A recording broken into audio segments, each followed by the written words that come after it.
Boa noite. Boa noite. Dilma recorre ao Supremo para tentar anular a sessão do impeachment no Senado e realizar novo julgamento. Apoiadores do impeachment também recorrem, mas querem que Dilma fique inelegível e proibida de ocupar função pública. Na região central de São Paulo, as marcas do vandalismo e da violência policial durante manifestação pró-Dilma ontem à noite. Em delação na Lava Jato, o lobista revela repasse de mais de R$2 milhões em propinas para o ex-ministro José Dirceu. Em Ribeirão Preto, polícia faz buscas na casa e no gabinete da prefeita Darcy Vera, do PSD. Suspeita de desvios passa de R$200 milhões. Multidão toma as ruas da capital da Venezuela em protesto contra o presidente Nicolás Maduro.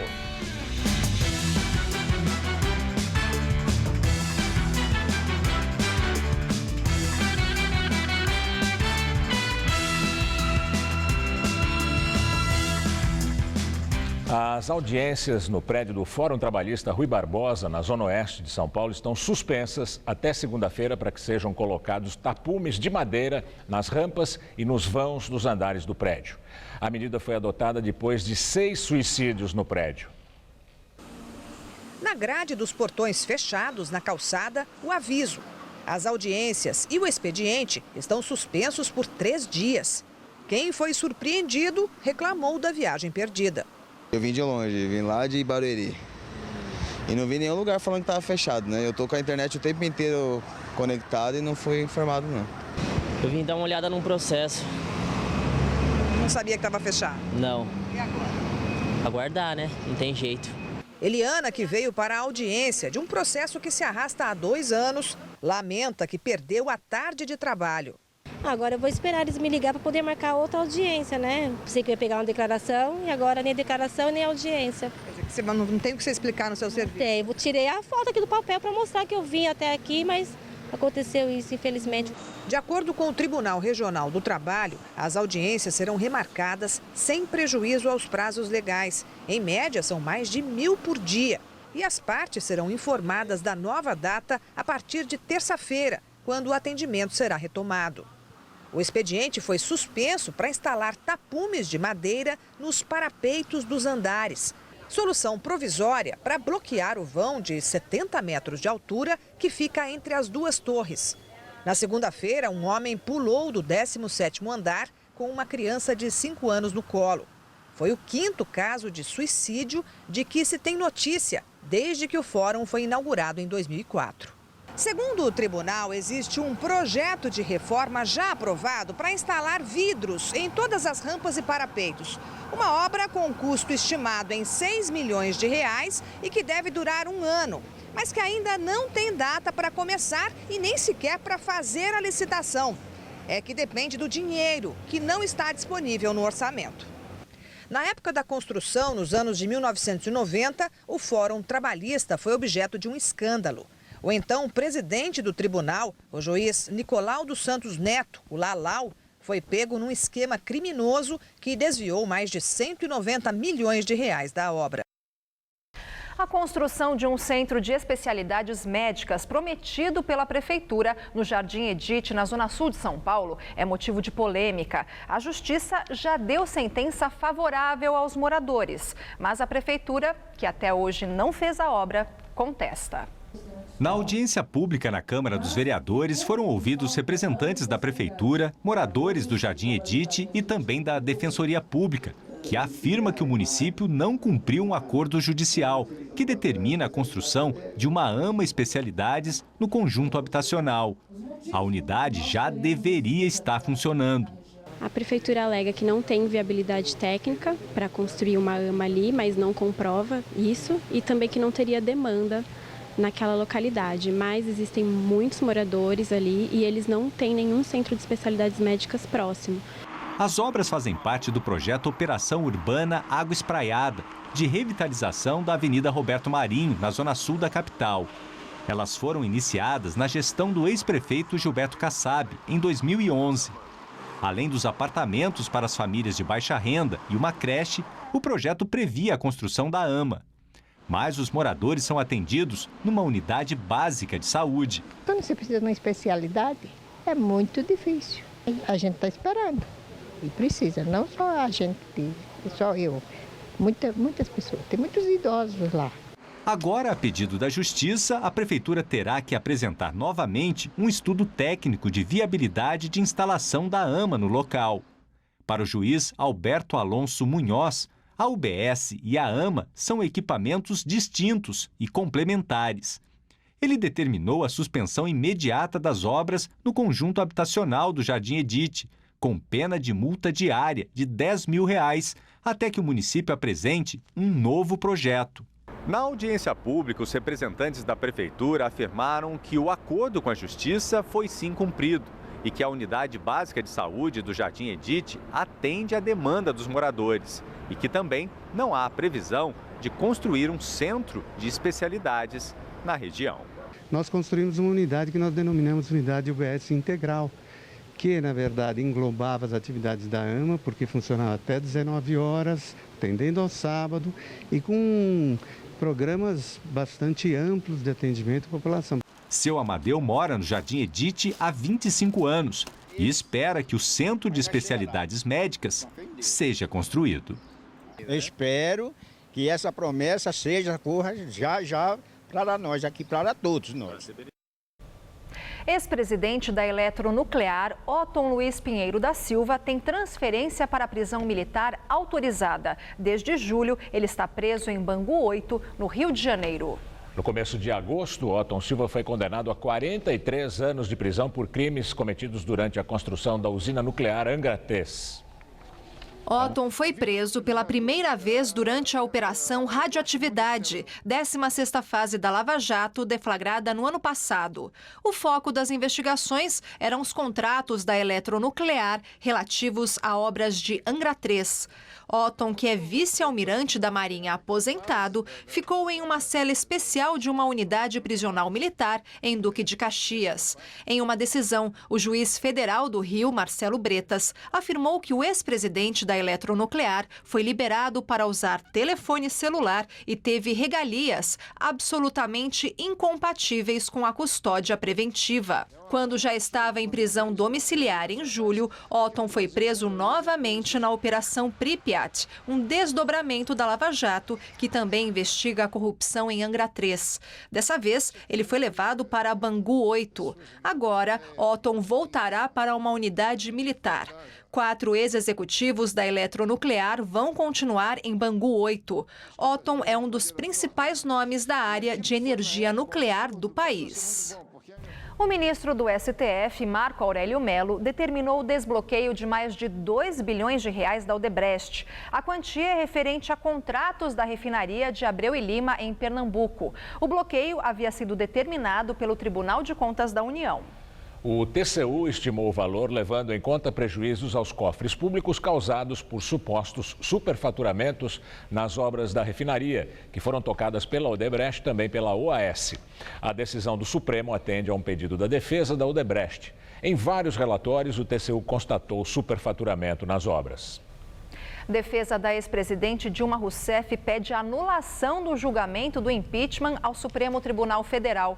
Na ação, os advogados também pedem que, até a análise definitiva do Supremo, o presidente Michel Temer volte a ocupar o cargo interinamente.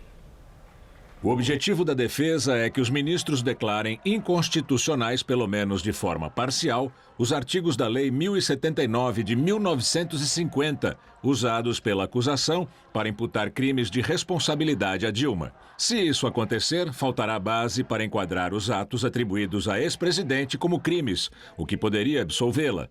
A defesa diz ainda que apenas razões políticas não podem justificar o afastamento da presidente. Outro argumento usado no recurso é que a alteração do conteúdo do relatório do impeachment aprovado no Senado em comparação com o texto aprovado pela Câmara dos Deputados anteriormente. Segundo a defesa, no Senado, Dilma foi acusada de editar mais um decreto de crédito suplementar que não havia sido citado anteriormente. Isso feriria o direito à ampla defesa. O caso foi distribuído por sorteio para o ministro Teori Zavascki, que vai ser o relator. Não há prazo para a decisão dele. Ele pode, individualmente, analisar o pedido liminar para suspender a efetivação de Temer na presidência, mas a tendência é de que o caso seja discutido pelo plenário do Supremo. E outros grupos entraram com ações no STF pedindo a anulação da decisão do Senado que permitiu a Dilma Rousseff exercer funções públicas mesmo após a condenação do impeachment. Um dos requerentes dos pedidos é Luiz Felipe de Orleans e Bragança, da família real. A ação pede que seja suspensa e depois anulada a decisão do Senado que permitiu a Dilma continuar habilitada ao serviço público. Nessa ação, o grupo alega que a Constituição prevê que a condenação no impeachment implica também em inabilitação por 8 anos. Outros requerentes de ações similares são o senador Álvaro Dias, do PV, um advogado do Rio Grande do Sul, Júlio César Martins Casarim, e a Associação Médica Brasileira. O PSDB promete entrar amanhã com uma ação questionando o mesmo tema. E direto de Brasília, Josias de Souza fala sobre a possibilidade de Dilma Rousseff ser julgada pela Lava Jato em primeira instância. Depois que Dilma Rousseff virou apenas mais um retrato na galeria de ex-presidentes da República, ela ficou no raio de ação da Operação Lava Jato. Corre no Supremo Tribunal Federal um processo no qual Dilma é investigada por suspeita de obstruir a justiça. Para a Procuradoria-Geral da República, Dilma tentou atrapalhar as investigações da Lava Jato. Relator desse processo, o ministro Teori Zavascki terá de enviá-lo para um juiz de primeira instância, ou para o juiz Sérgio Moro, em Curitiba, ou um juiz de Brasília. Sem mandato, Dilma perdeu o escudo oferecido pelo parágrafo 4º do artigo 86 da Constituição. Nesse trecho, a Constituição anota que um presidente da República não pode ser processado por fatos que não tenham relação com o exercício das suas funções na presidência. Sem esse anteparo, Dilma fica numa situação idêntica à de Lula, que já virou réu em Brasília e foi indiciado pela Polícia Federal no Paraná.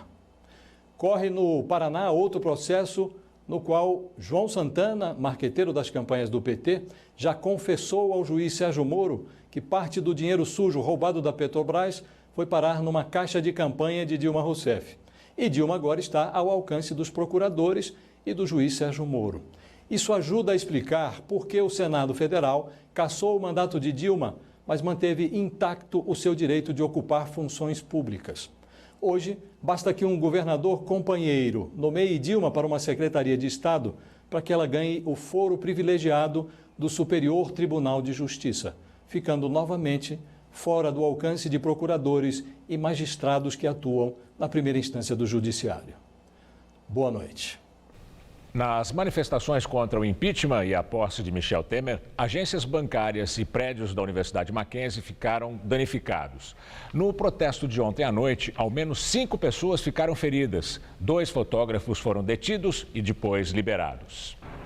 Os protestos que aconteceram ontem contra o impeachment de Dilma deixaram rastros de destruição na região central de São Paulo. Os manifestantes fecharam a Rua do Arouche com sacos de lixo e atearam fogo. Hoje restaram apenas as cinzas no asfalto. Esta agência bancária em frente à Praça da República teve um dos vidros quebrado e um outro pichado com frases contra o presidente Michel Temer. As pichações também eram visíveis no chão da Praça da República. Eles partem para a ignorância, queimam ônibus, várias coisas, né? E isso não é legal. Já em outra agência bancária da Avenida Ipiranga, 7 vidros foram quebrados. Tapumes foram colocados no lugar. Acho que todo mundo, comerciante, o pessoal que está passeando, o pessoal que trabalha, acho que atrapalha todo mundo isso. Na noite de ontem, alunos e funcionários desta universidade ficaram praticamente presos lá dentro. É que aqui fora as cenas eram de completo horror. Manifestantes ameaçavam com paus, pedras, bombas, quem tentasse sair. Para a segurança de todos, os portões foram trancados e só foram abertos após as 21 horas, quando a confusão cessou. E tem gente que até cogitou dormir no Mackenzie, porque não tinha como sair, tem gente que mora longe, mora em Jundiaí, mora em Campinas. Em outra sede da Universidade Mackenzie, onde alunos fazem estágio na área de Direito, a fachada foi toda destruída por manifestantes. Funcionários já estavam fazendo reparos. A universidade não quis se pronunciar e suspendeu as aulas de hoje. Ao menos 5 pessoas ficaram feridas no ato, entre elas um policial e a estudante da Universidade Federal do ABC, Débora Fabri, de 19 anos, atingida no olho esquerdo. Ela faz parte do movimento Levante Popular da Juventude. Hoje, nas redes sociais, ela afirmou que perdeu a visão. O Hospital de Olhos Paulista, onde a jovem foi atendida, disse que o ferimento é muito grave e que é preciso aguardar o processo de recuperação para uma nova avaliação. Sobre ontem, a Secretaria de Segurança Pública apenas informou que respeita o direito de manifestação e que trabalha para garantir a segurança de todos os envolvidos. A Secretaria de Segurança Pública afirma ainda que no domingo não será permitida a realização de atos na Paulista, pois a via estará reservada para o evento de passagem da tocha paraolímpica. Em nota, a Associação Nacional de Jornais condenou as agressões e ameaças dirigidas ontem contra jornalistas e empresas jornalísticas em diferentes cidades do país por parte de manifestantes contrários ao impeachment de Dilma e por forças policiais que tratavam de reprimir atos de vandalismo. Segundo o texto da Associação Nacional de Jornais, os atos praticados pelos manifestantes foram iniciativas intoleráveis de intimidação. Já as agressões e destruição de registros fotográficos dos acontecimentos por policiais militares contra profissionais devidamente identificados caracterizam violência e arbitrariedade inaceitáveis. A nota diz ainda que não se pode confundir o direito à manifestação com vandalismo e nem a manutenção da ordem, no caso da polícia, com violência e censura. E acontece neste momento um ato aqui na Avenida Paulista. Um grupo fecha a via no sentido Consolação. O ato foi convocado pelas redes sociais. Os manifestantes protestam contra o presidente Michel Temer e pedem o fim da violência policial em atos. Depois dos países latino-americanos chamarem de volta seus embaixadores aqui no Brasil, em resposta ao impeachment de Dilma, o ministro das Relações Exteriores, José Serra, convocou embaixadores da Venezuela, do Equador e da Bolívia. A Venezuela, ou o governo venezuelano, não tem nenhuma moral para falar em democracia, uma vez que eles não adotam um regime democrático. Basta dizer que a Venezuela tem prisioneiros políticos. Um país que tem prisioneiros políticos não vive sob uma democracia. Eu faço um chamado a que os chefes de governo de Estado desses países se liguem mais à realidade, aquilo que de fato está acontecendo no Brasil. É uma mudança prevista dentro da Constituição e das leis, é uma mudança dentro do regime democrático, toda ela supervisionada, fiscalizada, digamos assim, pelo Poder Judiciário e, portanto, não tem cabimento nenhum as manifestações que hoje fizeram. Na Venezuela, manifestantes tomam as ruas de Caracas para exigir referendo que pode tirar o presidente Nicolás Maduro do poder. Houve confronto com a polícia. Segundo a agência France Press, o ato contra Maduro reuniu centenas de milhares de pessoas que marcharam por várias regiões da cidade vestidas de branco e pedindo mudança já. Os manifestantes querem que o Conselho Nacional Eleitoral venezuelano acelere a realização do referendo revogatório em que a população vai votar se o presidente deve ou não continuar no poder.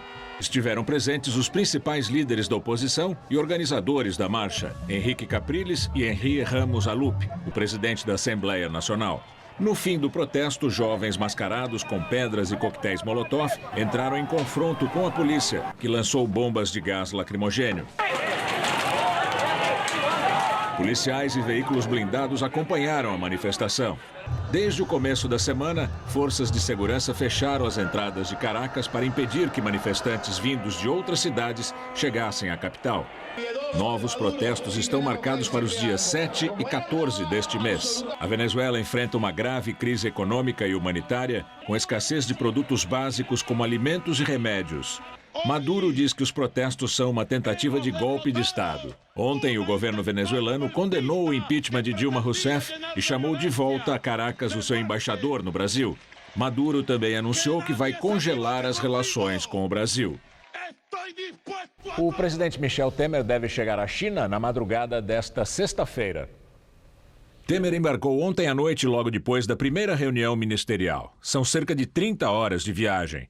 Na comitiva estão o presidente do Senado, Renan Calheiros, que votou pelo afastamento de Dilma, mas na segunda votação decidiu manter os direitos políticos da petista. Os ministros de Relações Exteriores, José Serra, da Fazenda, Henrique Meirelles, o senador do PSDB, Ataídes Oliveira, e os deputados federais do PMDB, Altineu Cortes, do Rio, e Fábio Ramalho, de Minas, Beto Mansur, do PRB de São Paulo, e Paulderney Avelino, do DEM do Amazonas. Na China, um dos primeiros compromissos de Michel Temer vai ser um encontro com o presidente Xi Jinping. Depois, ele vai participar da reunião do G20, o grupo que reúne as maiores economias do mundo. É a primeira viagem internacional de Temer na presidência. O objetivo é atrair investimentos para o Brasil e mostrar que o processo de impeachment foi legítimo e, com isso, rebater a tese de golpe defendida pela ex-presidente Dilma. Os chineses tinham uma boa relação com os governos do PT. Na China, Temer deve assinar também contratos milionários, entre eles de venda de aviões da Embraer, investimentos na Petrobras e na construção de um terminal de cargas e uma siderúrgica no Maranhão.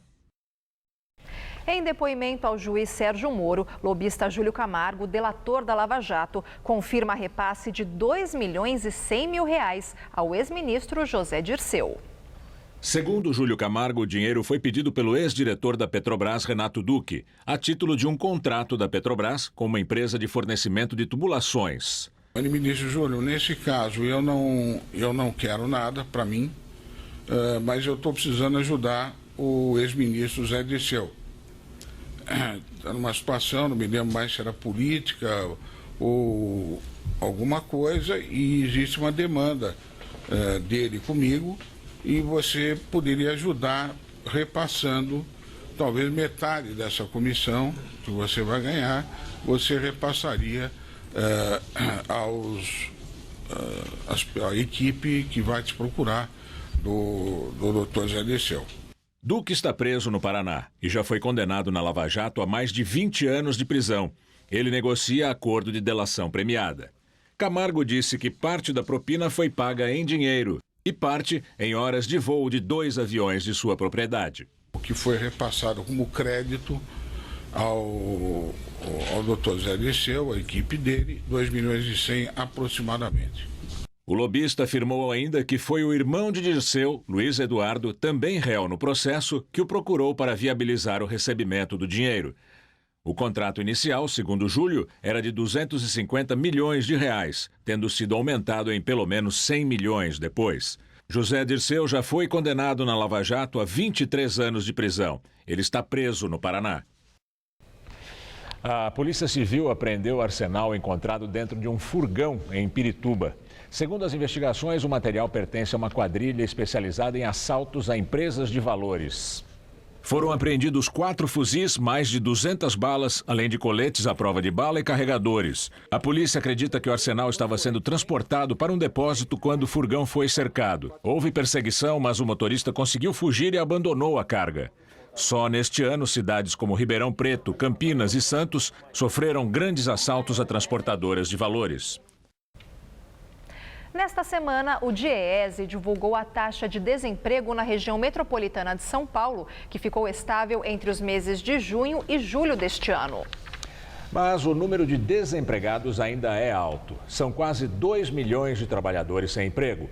Um problema que afeta diretamente a saúde de quem busca trabalho no meio de uma grave crise econômica. No posto de atendimento ao trabalhador no Brás, região central da capital paulista, 200 pessoas por dia vêm à procura de emprego. De janeiro para cá, o número de cadastros dobrou. Márcia é enfermeira e veio em busca de uma recolocação no mercado de trabalho. Está desempregada há 5 anos. Sem trabalhar, você não consegue fazer uma especialização na área. Aí fica cada vez mais difícil, aí vai passando cada vez mais tempo sem emprego, né?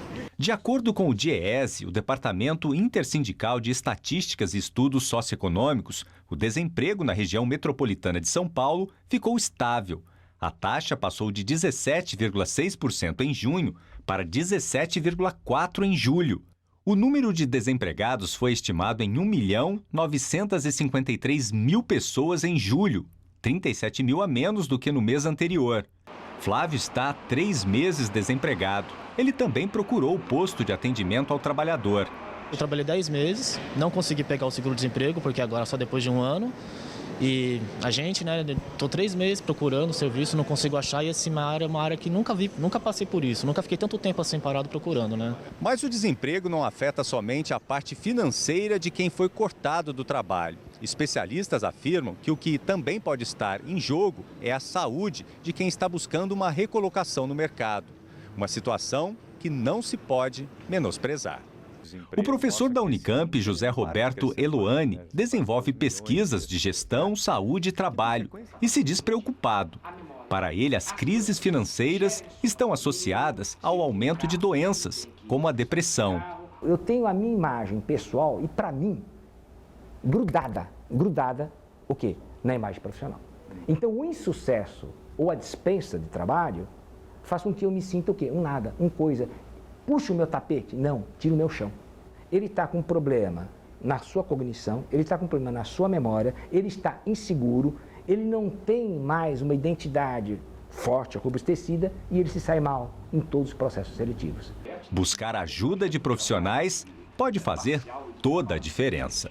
Não assumir essa culpa e pensar positivamente que, tal como houve essa mudança, poderá vir uma outra mudança que ele pode se encaixar, é o primeiro passo. Caso contrário, o sentimento de culpa aumenta, a depressão aumenta e ele vai ficar, como tantos brasileiros, marginalizado. E pior, doente. Bovespa fecha com leve alta um dia após o impeachment de Dilma Rousseff. A Bovespa encerrou o dia com alta de 0,58%. O dólar também fechou em alta, cotado a R$ 3,25. E agora vamos ao comentário de economia com Denise Campos de Toledo. O mercado não teve a reação eufórica que muitos imaginavam no pós-impeachment.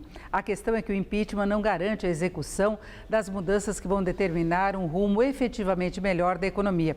A previsão é de retomada do crescimento no ano que vem, com inflação mais baixa, o que até vai fazer diferença para a população, para as empresas. O problema é que, para a retomada ter consistência, será preciso avançar com medidas polêmicas. E o racha da base do governo, que ficou evidente na votação que preservou os direitos da ex-presidente Dilma, é uma indicação das dificuldades que Temer poderá ter pela frente.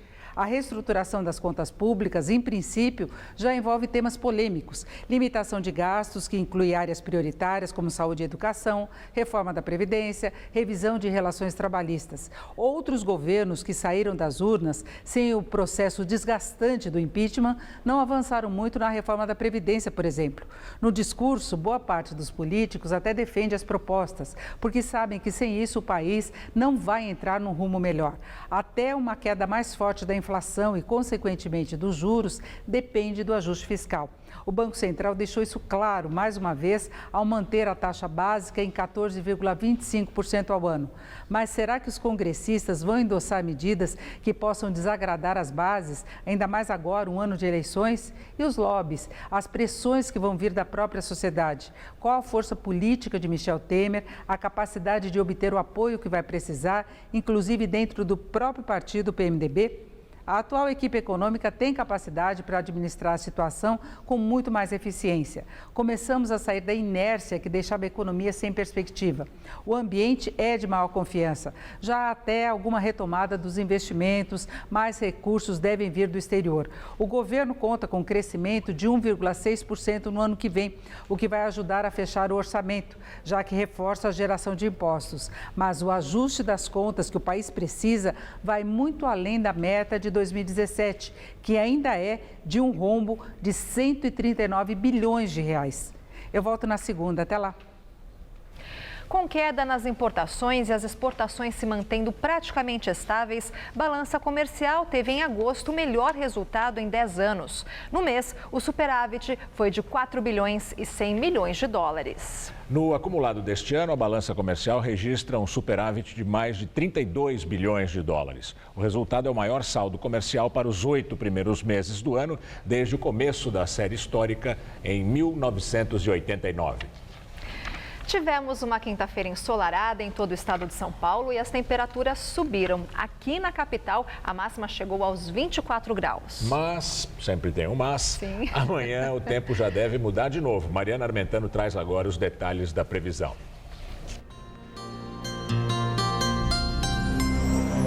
Todo o litoral leste nordestino terá um dia de chuva a qualquer hora amanhã. E por causa do ar mais úmido que vem da Amazônia e a frente fria que passou aqui pelo sudeste, mas já está se afastando, fica formado um canal de umidade com chuvas ao longo do dia, desde o Rio de Janeiro, pegando boa parte de Minas Gerais, centro-oeste, até a região norte do Brasil.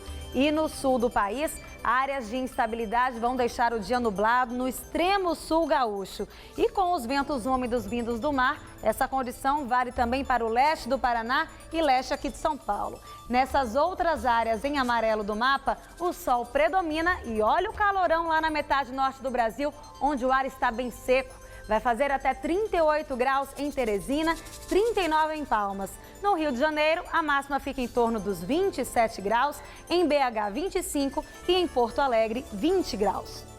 Aqui em São Paulo, o ar seco ainda predomina na maior parte do estado. Na faixa leste, como já falamos, o céu fica com muita nebulosidade por causa do vento marítimo, mas se chover será no máximo uma garoa. As temperaturas vão ficar bem altas pelo interior. Vai fazer até 29 graus em Presidente Prudente, 30 graus em Presidente Bernardes e 31 em Votuporanga. Na costa paulista, máxima só de 22 graus em Caraguatatuba e 21 em Santos. Aqui na capital, o dia promete ser nublado e as temperaturas não sobem muito não. Nessa próxima madrugada, teremos mínima de 15 graus por aqui e máxima amanhã à tarde só de 21 graus.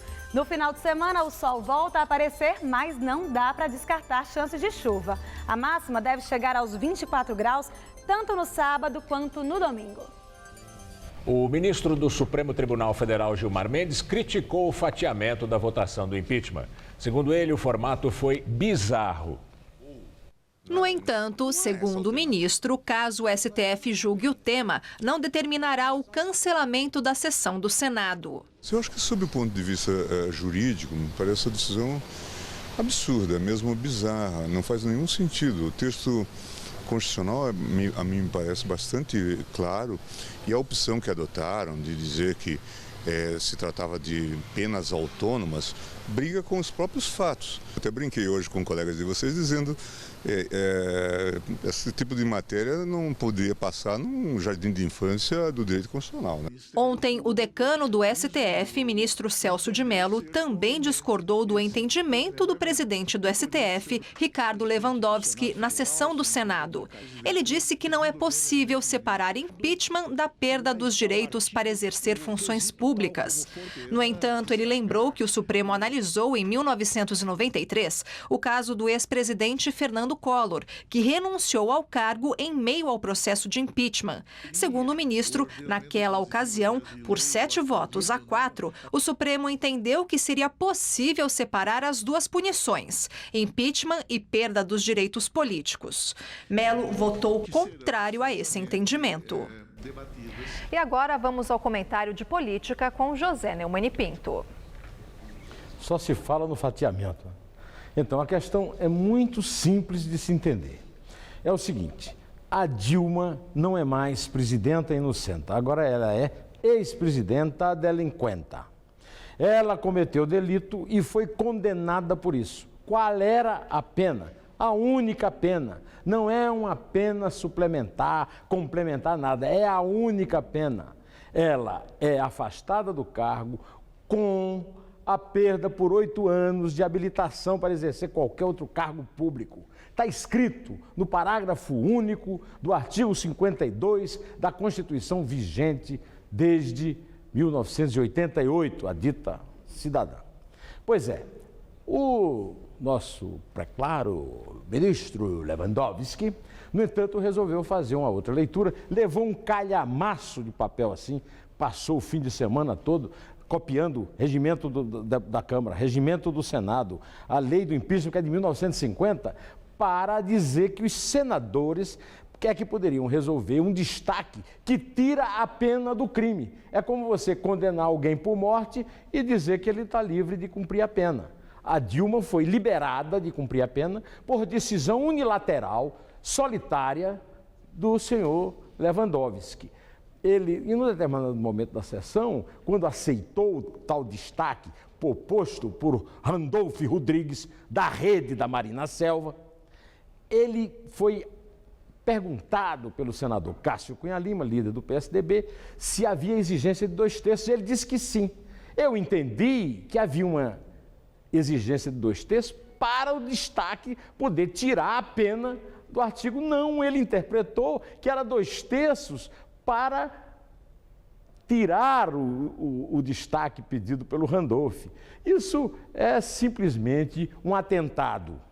A lógica, porque os que queriam o destaque fora eram maioria, é um atentado à matemática, porque 48 é mais do que 36, é um atentado à língua portuguesa, porque eu li todo o verbete do Weiss, da palavra com, C-O-M, e em nenhum momento ela admite alternativas, é companhia, é conjunção, e é um atentado ao Estado Democrático de Direito, inclusive aparecendo lá na tela do Senado o destaque riscado, a pena riscada do nome do crime.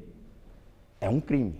Pois bem, eu voltarei aqui terça-feira que vem, direto ao assunto. Em Ribeirão Preto, operação da Polícia Federal e do GAECO prende 11 suspeitos de envolvimento com o esquema de fraude em licitações e desvio de 203 milhões de reais dos cofres públicos. Segundo o Ministério Público, irregularidades foram identificadas na Secretaria Municipal de Educação, na Companhia de Desenvolvimento, a CODERP, e no Departamento de Água e Esgoto de Ribeirão Preto, o DAERP. Entre os suspeitos presos estão o secretário de Educação e o superintendente do DAERP, Marco Antônio dos Santos. Agentes da Polícia Federal e promotores do GAECO também cumpriram mandado de busca e apreensão na casa da prefeita Darcy Vera, do PSD. Além das prisões, foram cumpridos 17 mandados de condução coercitiva.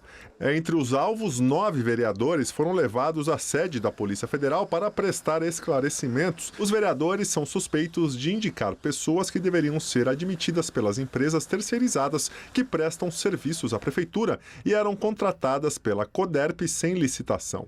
Em troca, os vereadores ofereciam apoio ao Executivo na Câmara Municipal. O senador Romero Jucá assumiu a presidência do PMDB. Ele substituiu o presidente Michel Temer no cargo. Romero Jucá já vinha comandando a legenda, mas de forma interina, desde abril, quando Temer se licenciou. Os efeitos do nível da tensão política pós-impeachment na entrevista do dia com Maria Lídia Flandoli. No Day After, o dia seguinte, quem faz a análise é o consultor político e de comunicação Gaudêncio Torquato, jornalista e professor titular da USP. Obrigada, Gaudêncio, por estar conosco. Professor, sobre Romero Jucá assumindo a presidência nacional do PMDB. É bom para o PMDB ter como presidente uma figura, o senador da República, que foi acolhido pelo Supremo Tribunal Federal a denúncia feita pela Procuradoria, pelo Janot, por propina, nós sabemos, corrupção, conforme delação premiada. É bom para o partido ter uma figura, ele não pode ser ministro. É bom que seja presidente do PMDB? Veja bem, em primeiro lugar, preciso lembrar que o Romero Jucá foi eleito primeiro vice-presidente do partido. Uma eleição lá atrás, quando o Michel Temer foi eleito presidente, foi reconduzido à presidência do partido. Então, naquela época, não tinha nenhuma condenação. Agora, você não pode absolutamente tirar o primeiro vice-presidente do partido depois que ele é denunciado, depois que o Supremo Tribunal Federal acolhe um processo contra ele. Maria Lídia, veja bem, é preciso que a gente acredite no conceito de presunção de inocência. Há mais de 100 parlamentares implicados com processos dentro do Supremo Tribunal Federal. O Romero Jucá teve que assumir a presidência do partido ante a posse do presidente Michel Temer no comando do país. Tinha que ser ele. Bom, mas de qualquer forma há um precedente aí, que é o fato do próprio presidente, quando era interino, Michel Temer, hoje presidente efetivo do Brasil, ele não quis ficar com um ministro em função dessa situação. Quer dizer, em função disso é que eu estabeleci uma relação sobre vantagens ou desvantagens para o maior partido, PMDB, ter um presidente com essas implicações. Então, veja bem, eu vou acrescentar o seguinte. O Romero Jucá é um senador muito experiente, com uma boa relação com o Parlamento Nacional, não apenas com senadores, mas com deputados. Conhece como ninguém os números das contas públicas, conhece muito bem política e relação, e todos os grandes projetos são levados para ele relatar. E outra coisa, na minha visão, poderá voltar a ser ministro, caso seja absolvido pelo claro. Aí faz sentido. Supremo Tribunal Federal. Então, o cargo dele, na minha visão, está sendo hoje deixado de lado lá, mas o ministro hoje interino não é definitivo. Eu preciso considerar isso aqui. Ele pode voltar. Vamos falar sobre... Hoje é o dia seguinte. Ontem, para a grande maioria dos brasileiros, houve aquela decisão surpreendente no Senado. O presidente Dilma sofreu impedimento, entretanto, com a votação em separado sobre direitos políticos, ela teve mantido seus direitos políticos. Do ponto de vista político, tirar a presidente do governo mantendo os direitos políticos foi, como disse Luiz Fernando Veríssimo, um golpe com misericórdia ou foi um precedente preocupante que pode contemporizar ameaçados pela Lava Jato, como Eduardo Cunha, o próprio Renan Calheiros, Romero Jucá e outros. As duas posições estão corretas. Golpe com misericórdia e mano cravo na ferradura. A leitura clara, imediata, transparente, denotativa do artigo 52, parágrafo único, diz rapidamente, o afastado tem como culpa a inabilitação para exercer função pública. Isso é claríssimo, O presidente Lewandowski, do Supremo Tribunal Federal, ele optou por uma leitura do regimento. A lei maior, eu sou um leigo no assunto, mas a lei maior é a Constituição, é a lei magna, é a lei maior. O regimento se subordina à Constituição. É claro que isso vai ser julgado pelo Supremo. Já 2 ministros se declararam frontalmente contrários a esse fatiamento. Então, acredito que o Lewandowski ali teve um papel, evidentemente, de satisfazer aos dois lados. E aí eu vejo um pleito do Supremo Tribunal Federal, que é o pleito de aumento de salários dos ministros, Maria Lídia. Então eu vejo que o presidente Lewandowski, por mais que tenha desejado se conduzir imparcialmente, ele tentou agradar e, na minha visão, acabou fazendo uma leitura enviesada, capenga da Constituição Federal. A palavra enviesada é interessante porque, com toda a repercussão que tem hoje, a impressão que fica e as pessoas repetem num boca a boca é que houve ali traição e acordos espúrios. Passa uma ideia. E, lamentavelmente, personagens que estão em evidência, aí entra a minha indagação, se é legítimo que se pense que Renan Calheiros, presidente do Senado, o presidente da fase final do processo de impeachment, o ministro Lewandowski e até Michel Temer possam ter sido os artífices desse acordão para uma no cravo e outra na ferradura para Dilma Rousseff, no sentido de apaziguar, no sentido de facilitar quem tem problema na justiça sabe que vai ter. E para o Lewandowski é muito difícil saber que sentido seria. Não, eu vou começar dizendo... Não é legítimo raciocinar sobre essas variáveis? Não, algumas variáveis podem ser objeto de avaliação, outras não. Por exemplo, o presidente Michel Temer absolutamente não sabia desse trato. O Renan Calheiros nem telefonou para ele para avisar que poderia levantar esta hipótese. No dia anterior, essa hipótese surgiu, mas de tão absurda, foi descartada. É descartada, com segurança? Ela foi descartada no dia anterior vamos dizer, exatamente pela excrescência, pela impossibilidade, pelo absurdo da tese. Ora, está claro que uma pena leva a outra, acessória. A principal leva a condenação. Muito bem. Então, quando houve essa decisão, o plenário, uma parte do Senado, foi induzida a votar, porque o Renan, você percebeu, ele votou antes da sessão aberta de voto. Ele brandiu a Constituição e disse, eu sou a favor da conservação dos direitos políticos da Dilma. Com isso, ele conseguiu, evidentemente, influenciar. Então, esse foi o susto. E, evidentemente, pegou a base do Michel, governista, de surpresa, particularmente o PSDB e o DEM, que o PSDB entrou hoje no Supremo Tribunal Federal com recurso para anular. O presidente Michel Temer ficou absurdamente surpreso. E eu acho que nessa viagem à China, ele deve ter tido a oportunidade de dizer: Renan, o que aconteceu com você? Manso assim? Não, porque o Michel é uma pessoa cordial, cordata, não vai jogar o Renan pela jadeira do avião. Na verdade. Não vai dar despressurização, sabe que dá errado. Bem, o Renan também quis dar um recado. Michel, eu também sou parte do PMDB e domino uma parte do PMDB. Tem um recado ali implícito. Né? Agora, que isso cria um problema, cria.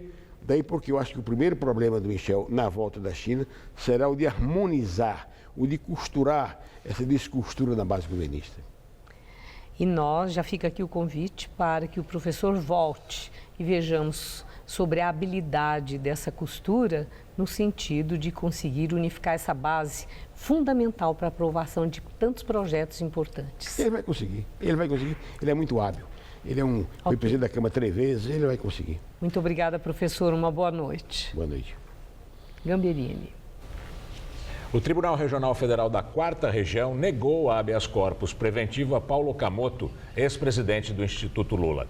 A defesa de Okamoto entrou com uma ação em março para evitar uma possível prisão por parte do juiz Sérgio Moro. Segundo o desembargador Gebran Neto, o habeas corpus preventivo só se justifica quando há um real receio de que alguma ordem de prisão possa ser expedida ou quando a eventual ordem é ilegal. Na sexta passada, Okamoto foi indiciado por envolvimento em suposto esquema de corrupção para o armazenamento do acervo de Lula.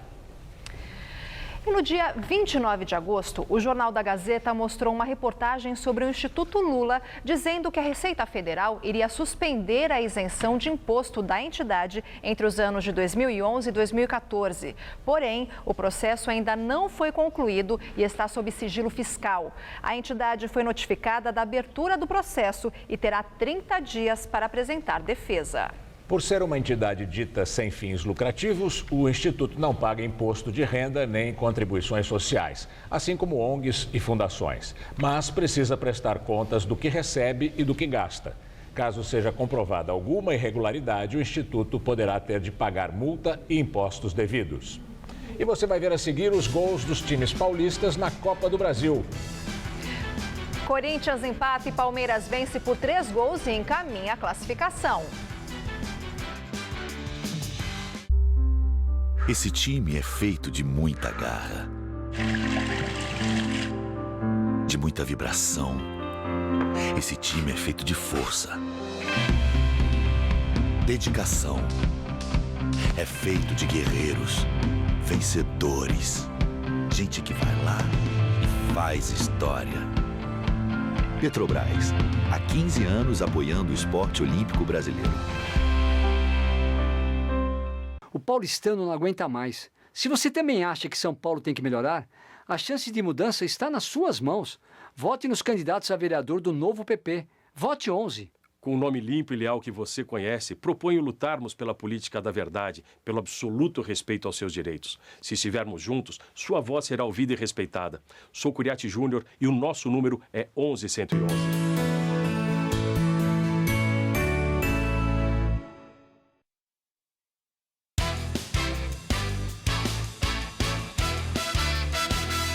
Celso, adorei a ideia do cartão saúde. Vou te cobrar, hein? Tira uma foto ali junto. Você é meu filho de coração, tá? Estava desiludida com a política, mas no senhor eu voto de olho fechado. Eu quero uma coisa desse país aqui, de saúde. É isso que nós vamos fazer. Essa daqui é a sua melhor ideia. Quero ver ele funcionando, hein? Vai funcionar sim. Pode me cobrar. O cartão Saúde Inteligente vai revolucionar a saúde da cidade de São Paulo. Quem tem paixão por comunicação sabe muito bem qual faculdade escolher. Aquela que prioriza a formação ética e humanística, sem deixar de lado vivência e experiência. Porque não basta estar preparado para o mercado. É preciso estar pronto para a vida. Se você quer se formar e transformar o mundo, faça Casper Libero. Vestibular 2017. Inscrições abertas. Faculdade Casper Libero. Paixão por comunicação. Com as novas faixas e corredores que eu criei, o ônibus ficou mais rápido e as pessoas ganharam tempo e mais tranquilidade. O bilhete único mensal, a passagem ficou mais barata para quem usa mais.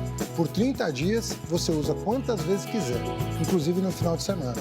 Os estudantes conquistaram o passe livre estudantil, ou seja, eles têm direito agora à educação gratuita, incluindo o transporte. E as pessoas com mais de 60 anos deixaram de pagar passagem. Isso é fazer diferente. As dicas do Conselheiro Sentimental ficam por conta da tia e do Fefito. Hoje, o Todo Seu. Olá, meu nome é Flecha, Fábio Flecha. Sou um candidato que defende empreendedorismo, trabalha em equipe e a renovação na política. Por isso, conto com o seu voto. Fábio Flecha, 55010. Eu sou o seu candidato a vereador da cidade de São Paulo. Vamos juntos trabalhar pelo bem comum. Venha você também fazer parte do Círculo do Bem. Fábio Souto, 55033. Vote nos vereadores da coligação PMDB-PSD. Vote 15. Como fica a economia do Brasil daqui para frente? Saiba no Todo Seu de hoje. A vida do taxista nunca foi muito fácil. A multa virou uma indústria. A cidade está infestada de radar. A gente vai ter que tirar todos os radares que forem de pegadinha na cidade de São Paulo e colocar só radares que sejam educativos. Vamos mudar as velocidades nas marginais. Será 90 por hora na pista expressa, 70 na pista central e 60 na local.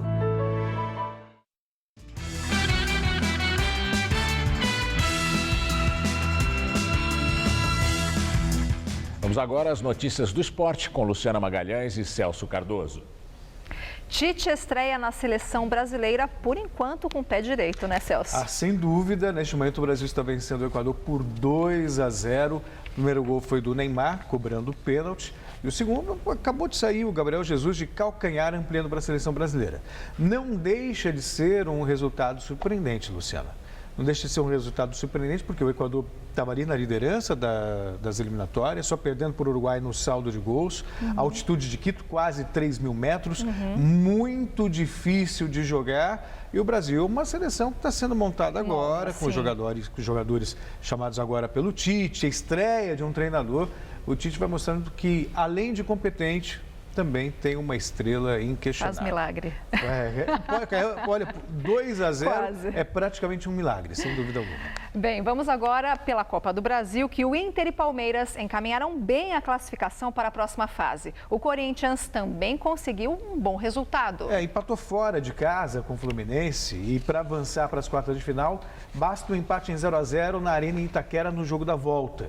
Agora, o Inter, que não vencia 14 jogos, e o Palmeiras abriram 3 gols de diferença da briga pela vaga. No Allianz Parque, o Palmeiras só conseguiu furar a retranca do Botafogo da Paraíba no segundo tempo. Rafael Marques sofreu falta fora da área e o juiz, influenciado pelo bandeirinha, marcou pênalti. Jean bateu e fez 1-0. O segundo gol saiu num rápido contra-ataque. Eric tocou para Rafael Marques, que com calma bateu no canto do goleiro, 2-0.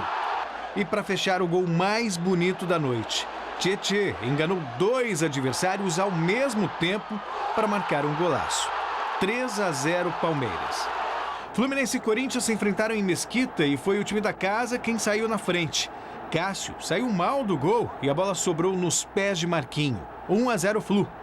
No segundo tempo, o Corinthians voltou melhor e chegou ao empate depois do belo passe de Léo Príncipe para Rodriguinho, que bateu firme e ficou nisso. 1-1 Fluminense e Corinthians, placar final. Depois de 14 jogos sem saber o que era vitória, o Internacional, enfim, voltou a vencer. Diante do Fortaleza, Ailon abriu o placar logo aos 10 minutos de jogo. No final da primeira etapa, Nico Lopes deixou dele, ampliando 2-0. No segundo tempo, Ailon apareceu novamente para marcar mais um e definir a vitória por 3-0. E agora o automobilismo. O piloto Felipe Massa está dando adeus à Fórmula 1. Para o brasileiro, chegou a hora de se aposentar. Ele confirmou nesta quinta-feira que vai deixar, no final dessa temporada, a principal categoria do automobilismo. O anúncio foi feito no Autódromo de Monza, que neste final de semana receberá o Grande Prêmio da Itália. Em 14 temporadas, Massa conquistou 11 vitórias, subiu 41 vezes ao pódio e foi vice-campeão em 2008. A despedida está marcada para o dia 27 de novembro no Grande Prêmio de Abu Dhabi, quando Massa deve completar a corrida número 250 na Fórmula 1. O anúncio foi feito ao lado de Claire Williams, chefe da equipe que ele defende, claro, desde 2014. Portanto, o Brasil perde mais um candidato ao título. Quer dizer, se bem que Massa não estava indo muito bem, mas... Havia uma expectativa quando ele assinou com a Williams, mas termina a carreira agora. Uma pena. Muito bem. Obrigada. Gamberini. Acontece neste momento um ato aqui na Avenida Paulista. Um grupo fecha a avenida nos dois sentidos, tanto da Consolação quanto no sentido Paraíso, na altura do MASP. Esse grupo de manifestantes, eles caminham em direção à Praça do Ciclista. O ato foi convocado pelas redes sociais. Por enquanto, não se sabe quantas pessoas participam dessa manifestação. Os manifestantes protestam contra o presidente Michel Temer e pedem o fim da violência policial em protestos. O Jornal da Gazeta termina aqui. A edição de hoje pode ser vista no site do Jornal da Gazeta. Mais notícias em nossa edição das 10. Ótima noite para você. Boa noite e até amanhã.